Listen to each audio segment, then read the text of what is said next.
Ang kapanganakan ni Moises. Ikalawang kabanata. May isang tao mula sa lahi ni Levi na nakapag-asawa ng isang babae na galing din sa lahi ni Levi. Hindi nagtagal, nagbuntis ang babae at nanganak ng isang lalaki. Nang makita niyang malusog ang sanggol, itinago niya ito sa loob ng 3 buwan.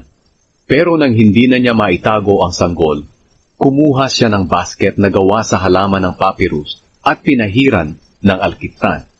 Pagkatapos, inilagay niya ang sanggol sa basket at pinalutang sa tubig sa tabi ng matataas na damo, sa pampang ng ilog ng Nilo. Nakatayo naman sa di kalayuan ang kapatid na babae ng sanggol, para tingnan kung ano ang mangyayari rito. Ngayon lumusong ang anak na babae ng Paraon sa ilog ng Nilo, para maligo. Habang naliligo ang prinsesa, ang mga utusang babae naman niya ay naglalakad-lakad sa pampang. Nakita ng prinsesa ang basket sa matataas na damo, kaya ipinakuha niya ito sa isa sa kanyang mga utusan. Binuksan niya ang basket at nakita ang umiiyak na sanggol, kaya naawa siya rito. Sinabi niya, isa ito sa mga sanggol ng mga Hebreyo. Pagkatapos, lumapit ang kapatid na babae ng sanggol sa prinsesa at nagtanong, gusto niyo po bang ikuha ko kayo ng isang babaeng Hebreyo na magpapasuso at mag-aalaga sa sanggol para sa inyo? Sumagot ang prinsesa, sige. Kaya umalis ang kapatid ng sanggol at pinuntahan ang kanilang ina at dinala sa prinsesa. Sinabi ng prinsesa sa ina ng bata, dalhin mo ang sanggol na ito at pasusuhin para sa akin. Alagaan mo siya at babayaran kita. Kaya kinuha niya ang sanggol at inalagaan.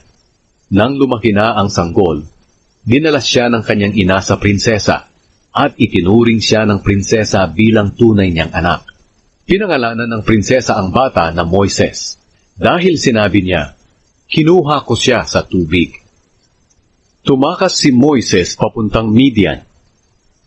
Isang araw, nang binata na si Moises, pumunta siya sa mga kadugo niya at nakita niya kung paano sila pinapahirapan. Nakita niya ang isang Ehipsyo na hinahagupit ang isang Hebreyo na kadugo niya. Lumingalinga si Moises sa paligid kung may nakatingin. At nang wala siyang nakita, pinatay niya ang Ehipsyo at ibinaon ang bangkay sa buhangin. Kinabukasan, bumalik siya at may nakita siyang 2 Hebreyong nag-aaway. Tinanong niya ang may kasalanan, bakit mo hinahagupit ang kapwa mo Hebreyo?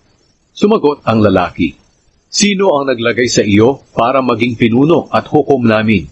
Papatayin mo rin ba ako, katulad ng ginawa mo sa Ehipsyo kahapon? Natakot si Moises at sinabi sa kanyang sarili, may nakakaalam pala ng ginawa ko.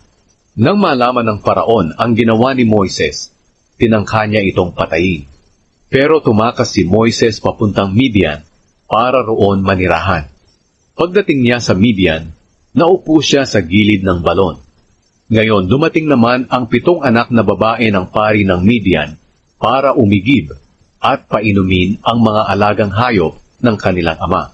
May dumating doon ng mga pastol at pinapaalis nila ang mga babae at ang kanilang mga hayop. Pero tinulungan ni Moises ang mga babaeng anak ng pari at pinainumpan niya ang mga alaga nilang hayop. Pag-uwi ng mga babae sa ama nilang si Reuel, tinanong niya sila, bakit parang napaaga ang pag-uwi nyo?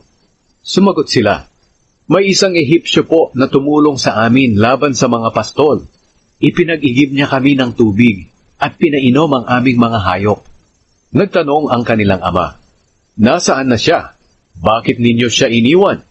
Tawagin ninyo siya at anyayahang kumain.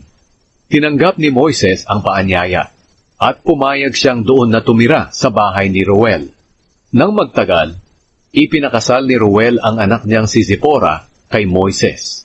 Nagbuntis si Zipora at nanganak ng isang lalaki, at pinangalanan ito ni Moises na Gershom, dahil sinabi niya, dayuhan ako sa lupain ito. Pagkalipas ng maraming taon, namatay ang hari ng Ehipto, pero patuloy pa rin ang paghihirap ng mga Israelita sa kanilang pagkaalipin. Humingi sila ng tulong at umabot sa Diyos ang kanilang hinaing. Narinig ng Diyos ang kanilang hinaing At inalala niya ang kanyang kasunduan kina Abraham, Isaac, at Jacob. Nakita ng Diyos ang kalagayan nila at naawa ang Diyos sa kanila.